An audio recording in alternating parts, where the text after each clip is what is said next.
네, 한 절씩 교도하는 게 생각보다 좀 어렵네요. 네.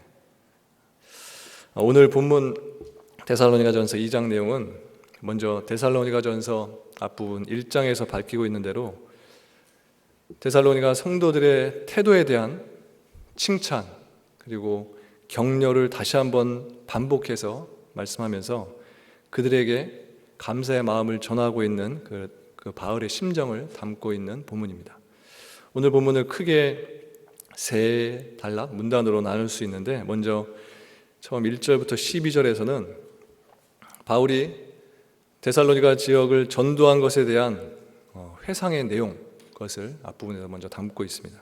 즉 바울이 온갖 핍박 가운데서도 오직 하나님을 기쁘시게 하려는 목적을 가지고 그리고 목숨까지 희생할 정도로 깊은 애정을 가지고 전도에 임했음을 그렇게 밝히고 있습니다. 이러한 바울의 회상은 데살로니가 성도들로 하여금 다시 한번 자신의 모습을 스스로 돌아보게 할 수 있는, 그래서 과거에 바울이 전한 복음에서 자신의 모습이 얼마나 변해져 있고 변질되어 있고 또 달라져 있는지 그것에 대해서 반성하는 계기로 삼기 위한 것이었습니다. 두 번째 문단은 13절부터 16절까지라고 할 수 있는데 이 문단은 앞문단 1절부터 12절까지의 말씀과 같이 과거 데살로니가 전도 당시에 데살로니가 성도들이 바울이 전한 복음을 하나님의 말씀으로 수용했을 뿐만 아니라 고난 가운데서도 말씀을 그대로 바로 지킨 것에 대한 바울의 성도들에 대한 그 감사의 마음이 표현되어 있습니다. 즉 유대 지역의 교회가 유대인들에 의해서 고난받은 것과 같이 마찬가지로 데살로니가 교회 역시 그들 지역 주민에 의해서 그렇게 고난을 받고 핍박을 받았지만 유대 지역의 교회들을 본받아서 그들이 믿음으로 이겨낼 수 있었다라는 겁니다. 그리고 마지막 문단인 17절에서 20절에서는 바울이 데살로니가 그 지역을 다시 방문하고자 하는 그런 계획, 마음, 또 열정은 있었지만 사탄의 방해로 그렇게 될 수 없었다 이렇게 밝히면서 바울 대신에 자신의 제자였던 디모데를 그곳에 파송하게 된다라는 말씀이 오늘 본문 뒤쪽인 3절 앞부분에 기록되어 있습니다. 오늘 본문 4절에서 이렇게 바울이 말합니다. 오직 하나님께 옳게 여기심을 입어 복음을 위탁받았으니 우리가 이와 같이 말함은 사람을 기쁘게 하려 함이 아니요 오직 우리 마음을 감찰하시는 하나님을 기쁘시게 하려 함이라. 여기서 보니까 바울이 복음에 대해서 그 복음은 위탁받은 것이다 이렇게 말합니다. 그리고 복음을 위탁받은 자에게 요구되는 것은 사람에게 맞춰져 있는 것이 아니라 그것은 그 복음은 하나님을 기쁘시게 하는 데 있다 이렇게 말씀합니다. 만약 사람을 기쁘게 하려고 한다면 그 말을 듣는 그 사람의 입장과 또 그 사람의 기분을 고려하지 않을 수 없기 때문에 자연히 그 사람이 가지고 있는 그 인간이 가지고 있는 죄와 또 악함을 드러내는 말을 하는 데 있어서 주저함이 생길 수밖에 없게 됩니다. 그래서 이것으로 인해 진리가 진리로 드러나는 것이 예수 그리스도가 구세주고 생명이라는 그 진리, 그 사실이 바르게 증거되지 못하게 하는 일도 생겨날 수 있다라는 겁니다. 복음이 말하는 것은 인간의 행위, 그 인간의 어떠한 공로가 아니라 오직 하나님의 일하심 그 자체가 복음입니다. 하나님의 자비와 긍휼의 일하심이 우리에게 어떠한 은혜로 다가왔는가를 말함으로써 하나님만을 의존하게 한다는 겁니다. 이것이 복음이고 이것을 증거하는 것이 우리에게 기쁨으로 충만하게 채워진다. 그렇게 충만하게 채워질 수 있다 이렇게 말씀하고 있습니다. 만약 자기 유익을 구하고자 하는 그런 의도로 말한다면 분명 사람의 반감을 불러일으킬 수 있는 말, 그 말은 굉장히 조심하게 되고 또 하지 못하게 될 겁니다. 그리고 사람의 환심을 사기 위한 말을 할 수밖에 없기 때문에 그것은 복음의 정신이 상실된 복음이라고 하지만 복음과는 전혀 다른 어떠한 다른 모양의 복음일 것이라는 것입니다. 영적으로 죽었던 우리들을 살리시기 위해서 아들 독생자 예수님을 우리에게 보내시고 또 그분을 십자가에 죽게 하신 하나님의 일하심이 지금 이 시대를 살아가는 우리들에게 어떻게 연관되어 있다고 할 수 있을까요? 하나님의 일하심은 어떤 특정한 일만을 의미한다고 할 수는 없습니다. 그렇게 되면 어떠한 것은 하나님의 일이고 또 어떠한 일은 또 하나님의 일이 아니고 또 하나님의 일과는 상관없다, 이렇게 우리들 스스로 하나님의 일이다 아니다를 구별할 수 있기 때문입니다. 하나님의 일하심은 자기 백성을 생명이 되신 예수님께로 이끌어 가시는 그 과정 가운데 있는 모든 일들을 하나님의 일하심이라고 볼 수 있습니다. 따라서 성도가 하나님의 통치 아래, 하나님의 다스림 아래에 있다면 성도의 모든 삶은 하나님의 일하심과 직접적으로 연관되어 있다고 밖에 말할 수 없습니다. 하나님의 일하심으로 인해서 그리스도의 은총에 대해서 알게 되고 또 그 은총에 대해서, 그 은혜에 대해서 감사하게 되는 겁니다. 하나님의 일하심이 우리의 마음을, 우리의 인생을 이끌어 가시는 것이고 이러한 삶이 곧 하나님의 자비와 또 하나님의 긍휼에 의해서 이끌림 받는 성도의 삶이다라고 볼 수 있습니다. 그래서 자기 영광을 구하거나 사람의 환심을 사고자 하는 그런 의도에서 나오는 것은 절대 복음이라고 할 수 없습니다. 복음은 자신이 죽은 자다, 나는 이미 십자가에 죽은 자다, 죄 가운데 죽은 자다라는 이 사실을 아는 사람에게는 생명이 되는 기쁜 소식으로 들려지는 것, 그렇게 받아지게 되는 것, 그것이 복음이다라는 사실입니다. 하나님께서 그 복음을 깨닫는 마음과 듣는 귀와 또 그 복음을 볼 수 있는 영적인 눈을 주신 백성들은 복음에서 자신의 죽음과 하나님의 긍휼하심과 하나님의 자비하심을 보게 되고 감사한 마음으로써 하나님께 두 손 들고 자신의 죄를 회복하고 자백하고 고백하면서 그리고 하나님께 나오게 되고 또 교회를 찾게 되는 것입니다. 이게 정상적인 인간의 또 성도의 하나님과 만나게 되는, 교회를 찾아오게 되는 과정이라고 할 수 있습니다. 그래서 성도는 이런 마음으로서 교회 안에서 그런 똑같은 부르심에 따라 그 목적에 따라서 온 그 성도들은 이런 똑같은 마음을 가지고 함께 만나서 교제하면서 그리스도의 증거물로서 이 교회 가운데서 또 세상 가운데서 존재하게 되는 것입니다. 이것이 복음의 능력이다라고 할 수 있습니다. 사랑의 관계는 어떤 약속된 장소나 또 어떠한 약속된 공간에서 함께 그곳에서 어울려진다고 해서, 그곳에서 어울린다고 해서 이루어질 수 있는 것이 아닙니다. 물론 오랜 세월을 한 공간 안에서 어떤 사람과 계속해서 관계를 맺는다고 한다면 그 안에서 그 관계 속에서 친분 관계가 이루어질 수 있고 또 인간의 정이라는 것도 생길 수 있지만 그것이 진정한 사랑이다라고는 말할 수 없을 겁니다. 바울은 8절에서 이렇게 고백합니다. 우리가 이같이 너희를 사모하여 하나님의 복음뿐 아니라 우리의 목숨까지도 너희에게 주기를 기뻐함은 너희가 우리의 사랑하는 자 됨이라, 이렇게 말씀합니다. 바울이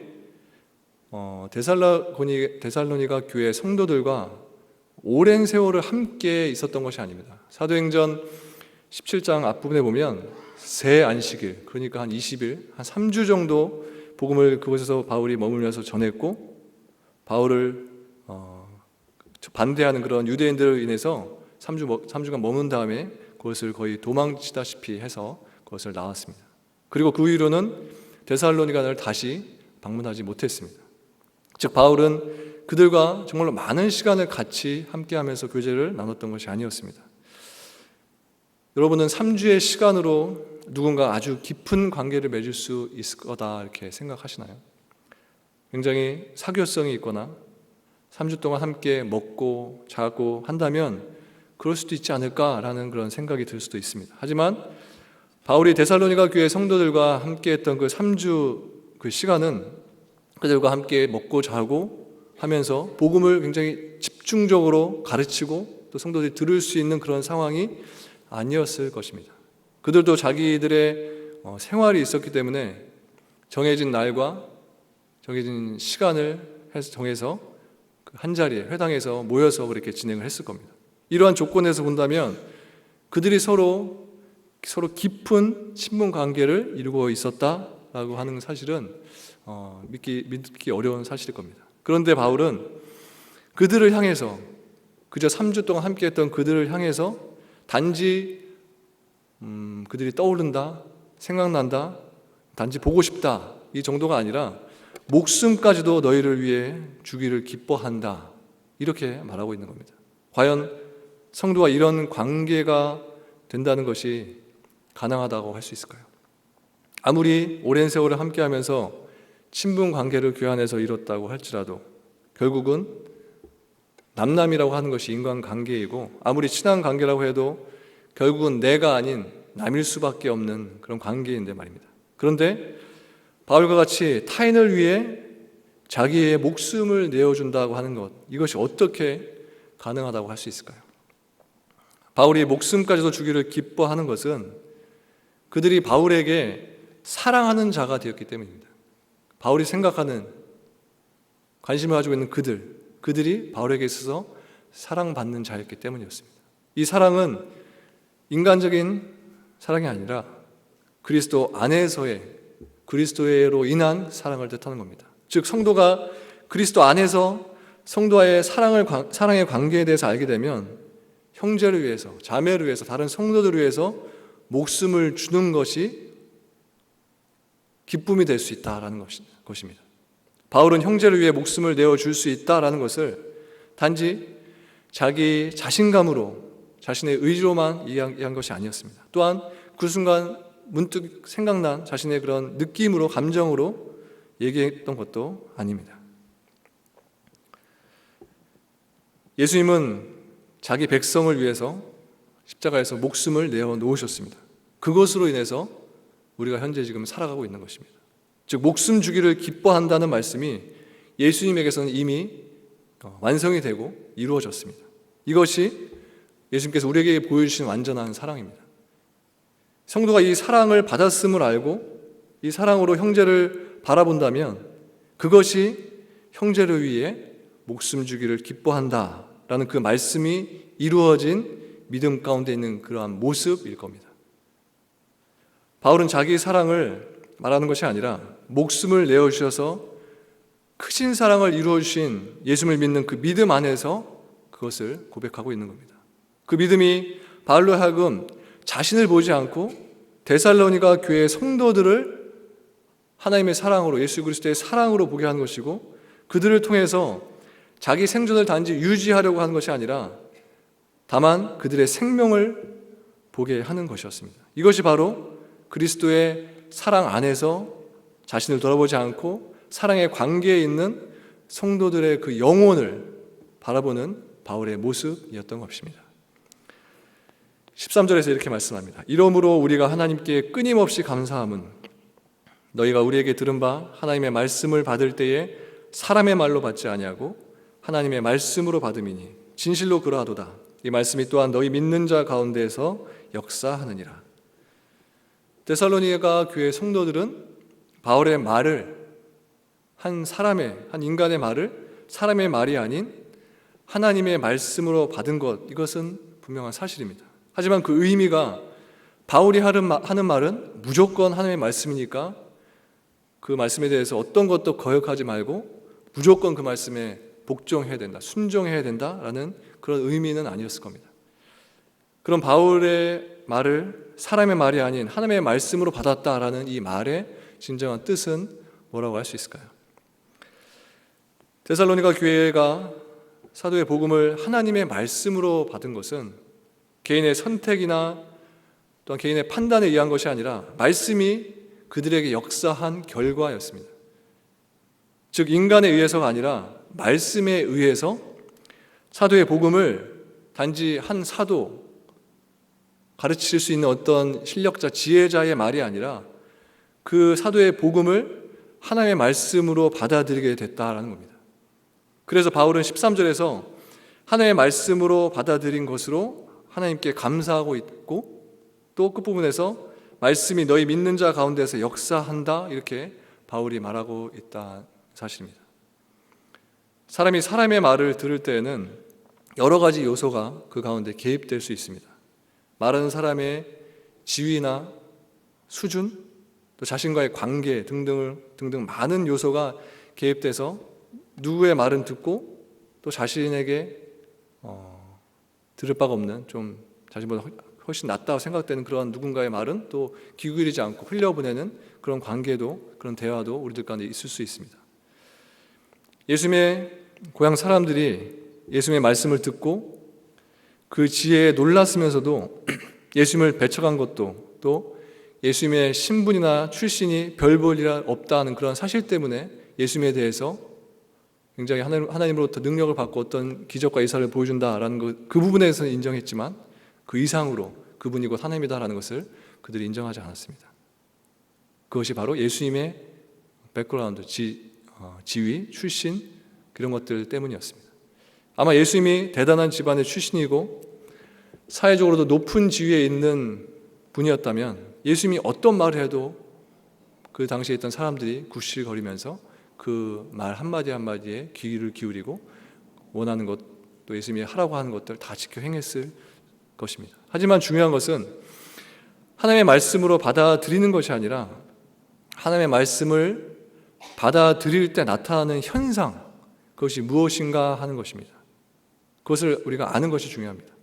사람의 말로 받는 것과 하나님의 말씀으로 받는 것이 어떤 차이가 있는가, 그것을 알아야 자신이 하나님의 말씀으로 받아들이고 있는지 그렇지 않은지 이거에 대해서 우리가 구분할 수 있다는 겁니다. 14절에 보면 이렇게 말씀합니다. 형제들아, 너희가 그리스도 예수 안에서 유대에 있는 하나님의 교회들을 본받는 자 되었으니 그들이 유대인들에게 고난을 받음과 같이 너희도 너희 동족에게서 동일한 고난을 받았느니라. 바울은 데살로니가 교회가 유대에 있는 교회를 본받았다, 이렇게 여기서 말합니다. 그런데 그 본받음을 유대에 있는 교회가 받았던 동일한 고난으로 이렇게 묘사하고 있습니다. 유대 사회에서 예수님을 믿는다고 하는 것은 동족들로부터 고난을 자초하는 그런 행동들이었습니다. 그 고난은 상상할 수도 없는 핍박으로 그들에게 직접적으로 다가왔을 겁니다. 그만큼 유대 사회에서 예수님을 믿는 일은 있을 수 없는 일이었기 때문이었습니다. 그런데도 불구하고 유대 사회에서 예수님을 믿는 사람들이 생겨난다는 것은 인위적으로 가능했던 일이 아니라 그들 가운데 하나님의 말씀이 역사한 결과라고 볼 수 있습니다. 예수를 믿는 것이 민족으로부터 단절되는 것이고 고난과 그들에게 다가오는 그런 엄청난 핍박이 예상되는 길임에도 불구하고 믿음의 길을 간다는 것은 복음의 능력, 하나님의 말씀의 능력이 아니고서는 불가능한 일이었습니다. 성경이 언급하는 본받는다라는 그 의미는 다른 누군가의 그냥 삶을 본받아서 실천한다라는 그런 의미라기보다는 동일한 말씀의 역사와 또 동일한 믿음 아래서 동일한 성령의 역사를 경험하고 있는 성도라면 그 가운데 같은 믿음의 모습이 그들 가운데 나타나야 된다라는 그런 의미로 받는 것이 좋습니다. 예수님은 자기 백성을 구원하고자 하시는 하나님의 뜻에 순종함으로써 십자가에 죽는 그 고난의 길을 따라 행하셨습니다. 예수님이 가신 고난의 길은 믿음의 길이었고 또 성령께서 인도하신 그 길이었습니다. 그렇다면 오늘날 우리 성도들을 다스리고 또 인도하는 믿음의 길은 어떤 길이라고 할 수 있을까요? 우리가 원하는 대로 세상에서 단지 편안을 누리고 세상에서 말하는 복을 이루어주는 것이 믿음에 의한 인도일까요? 하나님의 인도하심일까요? 하지만 성경 어디를 봐도 그러한 믿음의 인도를 받은 사람은 없습니다.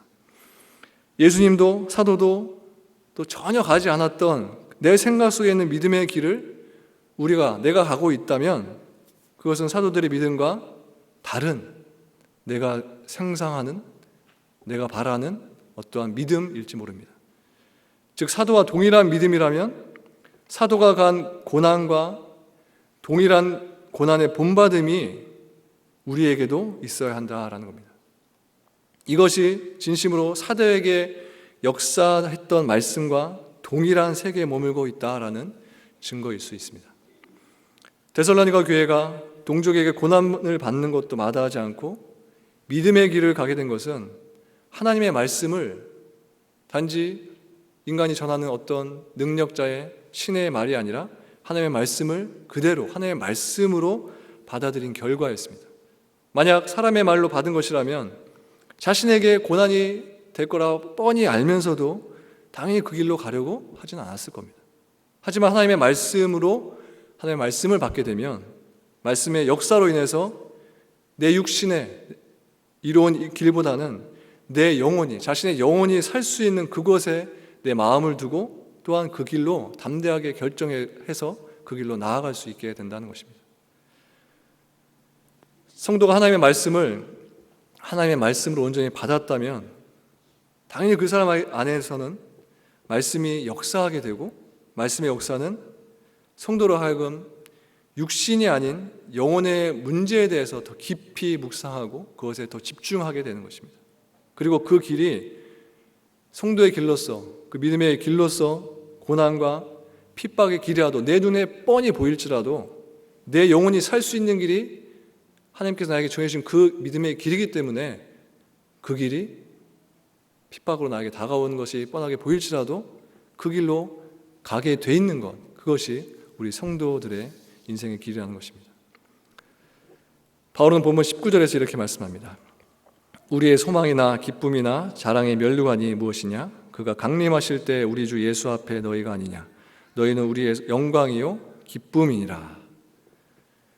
이처럼 바울은 데살로니가 교회의 성도들을 그 부분에서 말씀하고 있듯이 자신의 소망, 기쁨, 그리고 영광의 면류관이다, 이렇게 표현하고 있습니다.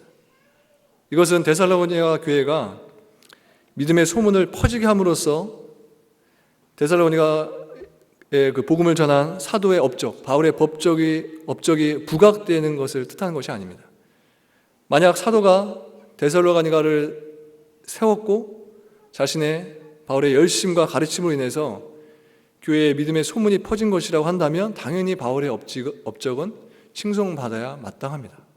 하지만 바울은 단 한 번도 데살로니가 교회의 믿음을 자신이 한 일로, 자신의 업적으로 그렇게 여기지 않았습니다. 자신의 뛰어난 능력으로 데살로니가 교회를 이렇게 성장시켰다, 그 성도들을 내가 믿음에 이렇게 키웠다, 이렇게 생각한 적이 한 번도 없었습니다. 바울은 데살로니가 교회의 믿음의 소문에서 예수 그리스도의 역사를 목격하게 되고 그것으로 하나님께 감사하고 주님을 위한 자신의 수고가 결코 헛되지 않았다, 이 부분에 대해서 확신하게 됩니다. 이러한 이유로 데살로니가 성도들이 주님 앞에 서게 된다는 것은 바울에게는 이것이 큰 기쁨이고 또 자랑이 되었던 겁니다.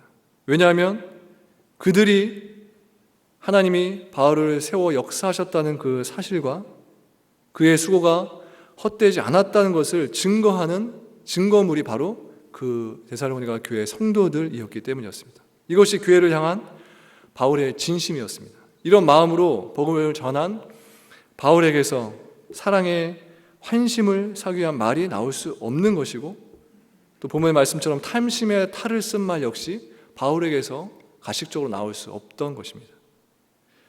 바울의 이런 마음은 빌립보서 4장 1절에서도 볼 수가 있습니다. 이 말씀입니다. 그러므로 나의 사랑하고 사모하는 형제들, 나의 기쁨이요 면류관인 사랑하는 자들아, 이와 같이 주 안에 서라. 이처럼 빌립보 교회의 성도들을 향해서도 데살로니가 교회와 동일한 마음을 이 바울이 드러내고 있는 것을 보면 바울의 사랑은 특정 지역 그리고 특정한 사람들에게만 국한되어 있다, 한 곳, 한 지역의 사람들을 향해서만 가지고 있던 사랑이다, 그것이 아니라는 것을 우리가 알 수 있습니다.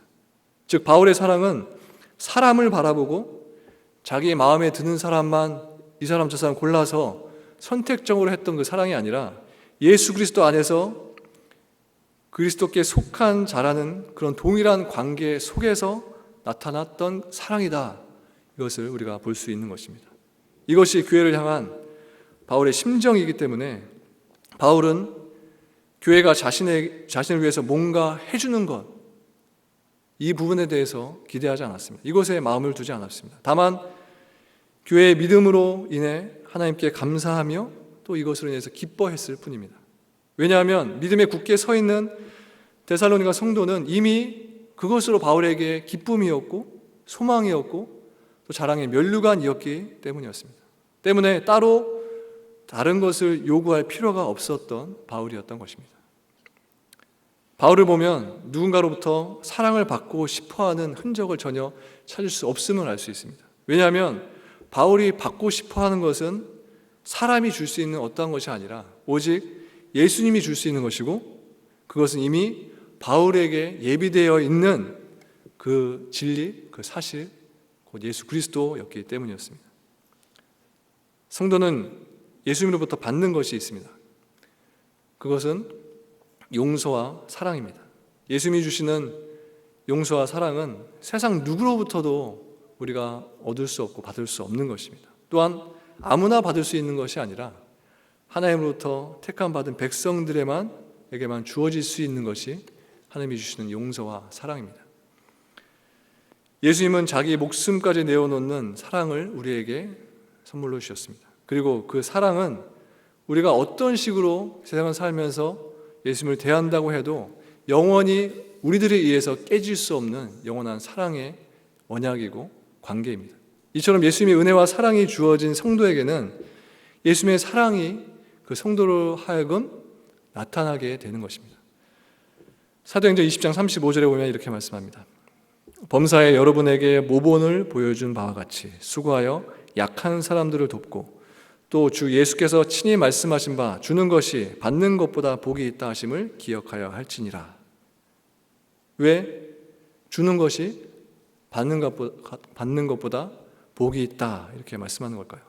받는 것보다 주는 행위가 더 신앙적인 것 같고 믿음 있는 사람의 모습일 것 같으니까 그 이유 때문일까요?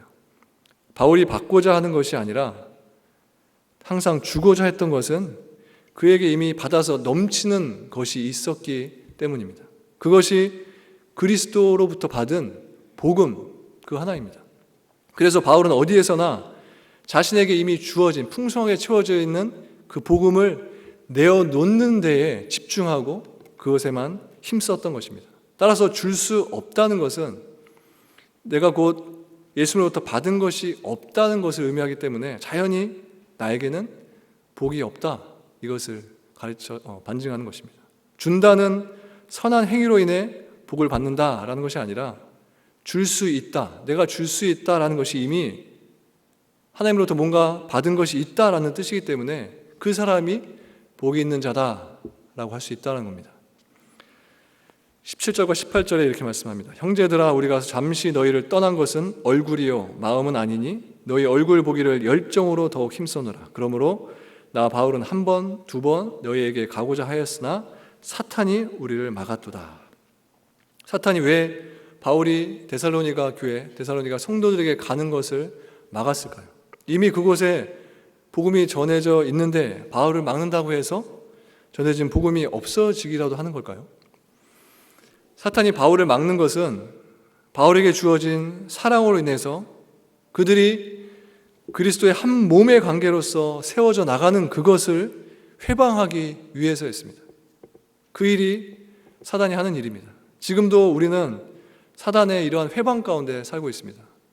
이러한 회방의 상황을 깨닫지 못하고 있다면, 느끼지 못하고 있다면 그것도 우리가 영적으로 무감각한 상황에 있다고 할 수 있는 것입니다. 성도들 간에 예수님의 사랑으로서 하나 되는 그런 관계가 아니라 인간과 인간과의 관계, 하나님을 믿지 않는 사람들 간의 모습을 품고 살아가는 그런 인간관계로서만 만나게 하면서 한 몸, 예수 그리스도 안에서 한 몸의 관계를 깨트리고 무너뜨리고 회방하는 것이 사단이 하는 일입니다. 교회 안에서 성도의 관계는 함께 천국으로 나아가는 선상에 있는 그런 관계라고 할 수 있습니다. 경쟁의 관계가 아니라 한 몸이 되어서 주님만을 나타내고 일평생 주님만을 자랑하면서 같은 길, 하나님께서 우리에게 걸어가라고 하신 그 한 길, 오직 한 길, 그 길을 함께 걸어가는 그 관계가 우리 성도의 관계입니다. 그래서 내가 연약해지고 내가 신앙적으로 흔들릴 때면 그 순간에 하나님은 안 계시구나, 내가 그렇게 수십 년을 하나님을 믿어왔는데 어떻게 하나님이 나한테 이런 시련과 고난을 주실 수 있나 하면서 하나님을 외면하고 교회를 떠나고 교회를 출석하지 않고 이런 모습을 가는 게 아니라 내가 연약해지고 정말 신앙적으로 힘든 순간이 있을 때 다른 형제와 자매들, 다른 성도들의 모습을 보면서 여전히 저들 가운데 역사하고 계신 하나님의 역사하심을 바라보면서 내가 잘못 생각했구나. 그렇지 않지. 그럴 수 없지. 나에게 주신 이 고난과 아픔들, 이 상처들, 이 순간 속에서도 하나님께서 나에게 어떠한 말씀을 하고 계시고 또 나를 단련시키고 훈련시키시고 연단시키고 계시구나. 그 모습을 발견할 수 있다는 것입니다. 내 스스로 발견하면 좋겠지만 그렇지 못할 경우에 다른 성도들 모습 가운데 살아서 역사하신 하나님의 모습을 통해서 내가 그 모습을 보게 되고 저들 가운데 역사하신 하나님의 역사하심을 보게 되고 그 모습을 통해서 내 모습을 참모습을 바라보면서 여전히 내 아픔 가운데 있는 상황까지도 하나님께서 함께 하심을 내 믿음의 눈으로 바라볼 수 있다고 하는 것입니다. 이처럼 성도는 서로의 믿음을 돕는 관계 속에 있습니다. 그리고 서로에게 오늘 본문에서 말씀하신 것처럼 소망과 기쁨과 자랑의 멸관이 되는 그런 관계 속에서 우리가 있는 것입니다. 이러한 성도의 관계 속에서 신앙 생활을 해 나감으로써 단지 나 혼자 열심히 신앙 생활해서 내가 가고자 했던 그런 목적지 그게 뭔지 모르겠지만 서로 다 다를 테니까요. 그 목적지에 먼저 도착하는 것이 그것에 목표를 두지 않고 내 주위에 있는 성도들의 모든 상황들을 돌아보면서 그들을 위로해주고 격려해주고 또 넘어져 있는 사람들 손 내밀어서 일으켜 세워주고 또한 그 모습 속에 비춰지는 내 자신의 모습까지도 바라볼 수 있는 우리가 되어야 된다는 겁니다. 이 모든 과정들을 통해서 우리를 이끄시는 하나님의 손길을 모두 경험하시면서 오늘도 내일도 남은 여정도 살아가시는 저와 여러분들 모두가 되시기를 주님의 이름으로 축원합니다. 기도하겠습니다.